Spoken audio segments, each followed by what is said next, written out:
Hi everyone, आप सभी का स्वागत है इस चैनल पे। आज जो मैं लेके आई हूँ वीडियो, वो सेंटेंस बनाने के लिए, मतलब आपको मैं एक शब्द दूंगी, मतलब ये थोड़ा एडवांस लेवल है, लेकिन हम इस चीज का प्रयोग अपनी डे टू डे लाइफ में इस शब्द का करते हैं। और उस शब्द से ही आज हम कितने तरीके से आपको एक तरीका बताऊंगी जो बिल्कुल आप एक बार आप वो तरीका समझ लीजिए, आप कभी भी कैसा भी उस शब्द से सेंटेंसेस वाक्य अपने आप बनाना शुरू कर दोगे। और वो हम डे टू डे लाइफ में रोजाना वो चीजें हम बोलते हैं।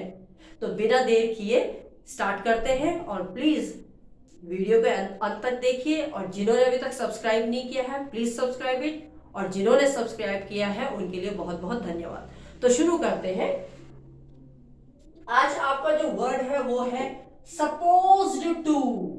सपोज्ड टू का मतलब क्या होता है हिंदी में, अगर हम बोले ही वाला, कहते हैं ना ये होने ही वाला है। रोज आप बोलते हो, आप अपने जैसे मोबाइल में गेम डाउनलोड कर रहे हो, सॉरी बच्चे तो हो नहीं, सपोज कोई आप ऐप डाउनलोड कर रहे हो, कुछ भी कर रहे हो, तो आप बोलते हो ना बस ये गेम डाउनलोड होने ही वाला है, या ये ऐप डाउनलोड होने ही वाला है, ये काम होने ही वाला है, मैं वहां जाने ही वाला हूं, वो आने ही वाला है, हम खाने ही वाले हैं, हम जाने ही वाले हैं। तो कितना हम प्रयोग करते हैं प्रतिदिन अपनी भाषा में, हिंदी भाषा में, कितना प्रतिदिन हम इसको यूज करते हैं। और इसी शब्द से हम आज हिंदी से अंग्रेजी बनाएंगे। और बहुत सरल तरीका है, आप एक बार ध्यान से देखिए, ब्लैक बोर्ड में आपको बिल्कुल क्लियर हो जाएगा, ये दावा है। तो स्टार्ट करें, देखिए। तो ही वाला, अब ही वाला में क्या करना है आपने, जैसे कुछ नहीं करना है, बस आप एक बार स्ट्रक्चर देख लीजिए, बहुत बड़ी कहानी नहीं है, पर फॉर्मेट थोड़ा सा आपको दिमाग में रखना है, वो आपने पढ़ा है पहले भी। देखिए हम सबसे पहले क्या लगा देते हैं, सब्जेक्ट। सब्जेक्ट आप जानते हो सब्जेक्ट किसे कहते हैं, सब्जेक्ट हो गया मैं, तू, वो, वहां, ये, वो, घर, सब, and any place, name, thing, ये सब क्या है, आपके सब्जेक्ट है। सब्जेक्ट के बाद हम यहाँ पर लगा देते हैं सब्जेक्ट के अनुसार, सब्जेक्ट कौन सा है उसके अनुसार हम या तो इज लगाएंगे, यदि सिंगुलर है आर लगाएंगे, अगर एक वचन है, सिंगुलर का मतलब है एक वचन है तो हम इज का प्रयोग करते हैं, अगर आई है, अगर बहुवचन है तो बहुवचन के साथ हम आर का प्रयोग करते हैं, वो मैं आपको बता दूंगी। इज का प्रयोग, इज एम आर का प्रयोग मेरी, ये आप देखेंगे तो लिस्ट में आपको मिल जाएगा, मैंने इसी चैनल में डाला भी है कैसे हम इज आर एम का प्रयोग करते हैं। तो अगर आपको डाउट हो तो आप उस वीडियो को भी देख सकते हैं। तो इस का प्रयोग हम पहले, हमने सब्जेक्ट लगाना है, सब्जेक्ट के अनुसार इज लगाएंगे। इज का प्रयोग हम करते हैं हमेशा एक वचन संख्या पे, ठीक है। आर का प्रयोग करते हैं हम जब बहुत लोग होते हैं, बहुवचन में। एम का प्रयोग करते हैं हम जब आई के साथ, अगर अपनी बात कर रहे हैं तो हम एम का प्रयोग करते हैं। वॉस का प्रयोग करते हैं कोई भी चीज जो हो गई थी, पास्ट टेंस में अगर हम भूतकाल की बात करें, और वो भी एक वचन के लिए, सब्जेक्ट अगर एक वचन है तो वॉस का प्रयोग करेंगे। और वेर का प्रयोग हम तब करते हैं जब भूतकाल में, जब बहुत लोग थे, वे जाने ही वाले थे, वो खाना खाने ही वाले थे, मतलब हो रहे थे, हो चुके थे, भूतकाल, तो वहां पर हम वर का प्रयोग करेंगे बहुवचन के साथ। सब्जेक्ट, ये सारा सब्जेक्ट के साथ है, आप इस चीज को कंफ्यूज मत होना, ये सब्जेक्ट के साथ इज, एम, आर, वॉज, वर, ये हम सब्जेक्ट के अनुसार लगाएंगे। इसके बाद सब्जेक्ट लगने के तुरंत बाद, उसके बाद हम ये शब्द लगाएंगे जो हम पढ़ रहे हैं, ही वाला, सपोज टू, उससे पहले ये सब चीजें लग जाएंगी, क्लियर है। उसके बाद जब हमने सपोज टू लगा दिया, अब इसके बाद हम क्रिया पे आ जाएंगे। ये वर्ब है, वर्ब को हम हिंदी में बोलते हैं क्रिया।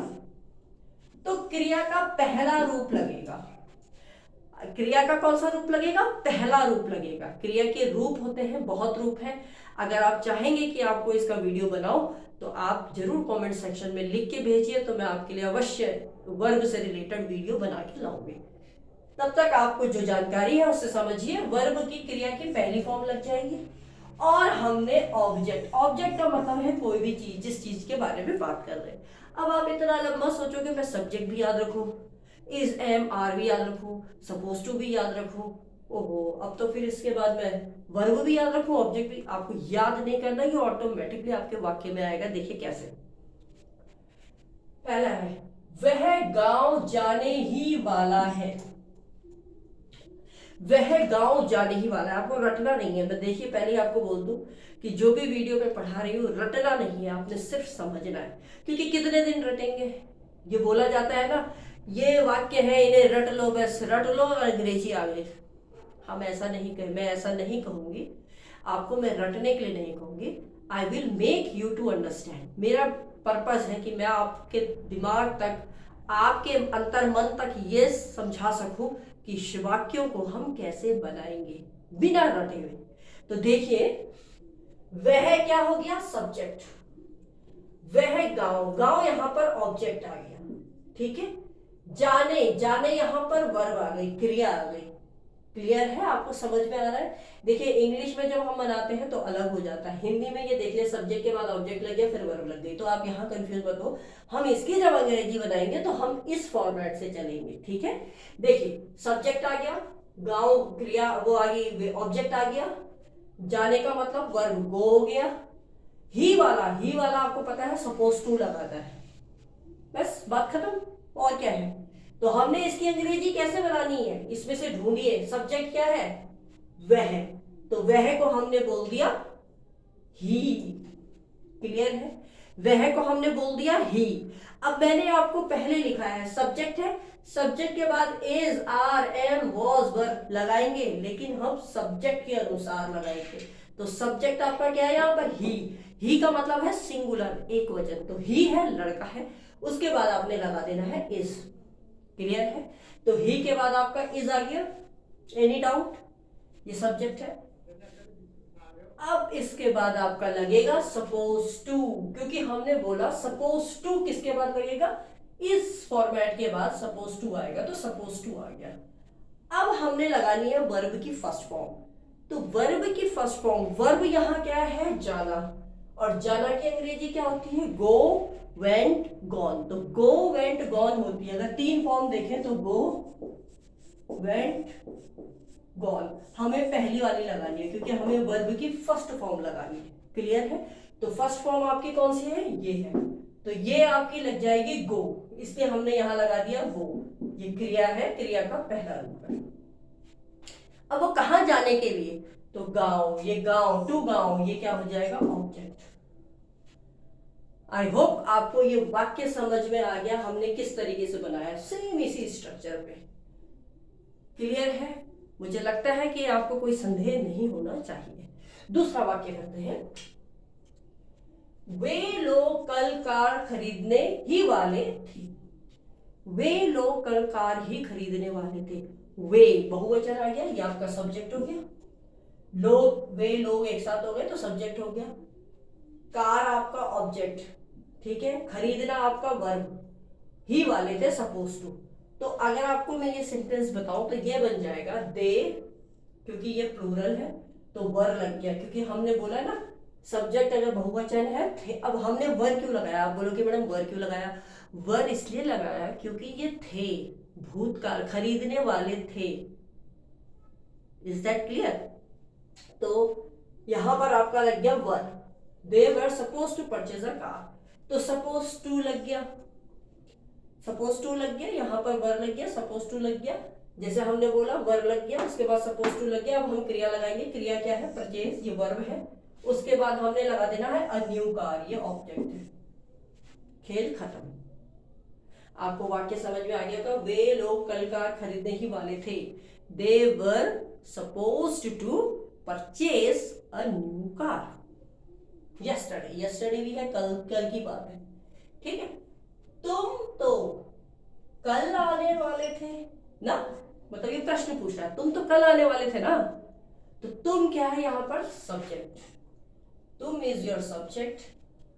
कल आने वाले, वाले थे, क्योंकि ये कल की बात है, यस्टरडे की बात है, तो वाले थे, तो यहां पर क्या आ जाएगा, ये आपके सपोज टू आ गया। तो यू के साथ हमने वर का प्रयोग करना है, यू बहुवचन है इसलिए, प्लूरल है तो ये भी प्लूरल लगेगा, बहुवचन है तो बहुवचन लगेगा। वर इसलिए लग गया क्योंकि कल, यस्टरडे की बात है, तो यू वर सपोज टू, कम यहां पर वर्ब है, यस्टरडे यहां पर ऑब्जेक्ट है।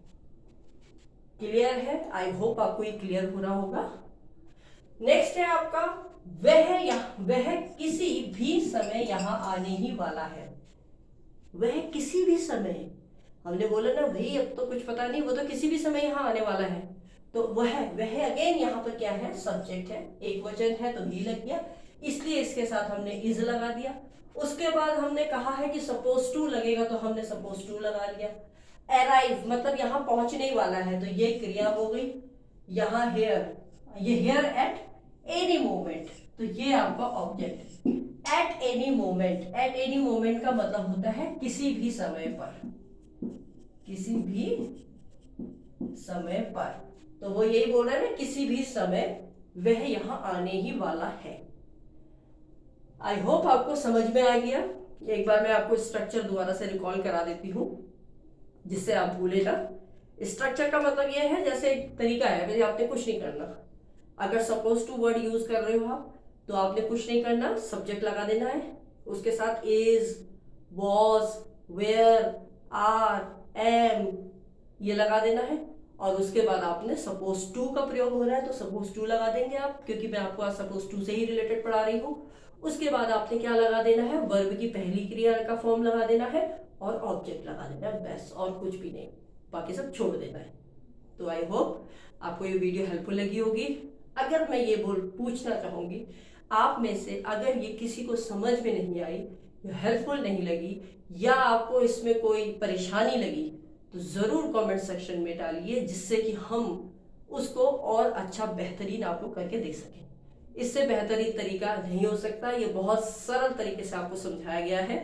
फिर भी आपको अगर प्रॉब्लम लगे तो आप ज़रूर मेंशन करिए चैनल पर कमेंट सेक्शन में। और अगर वीडियो अच्छा लगे तो please like, share and subscribe this channel. Thanks for watching.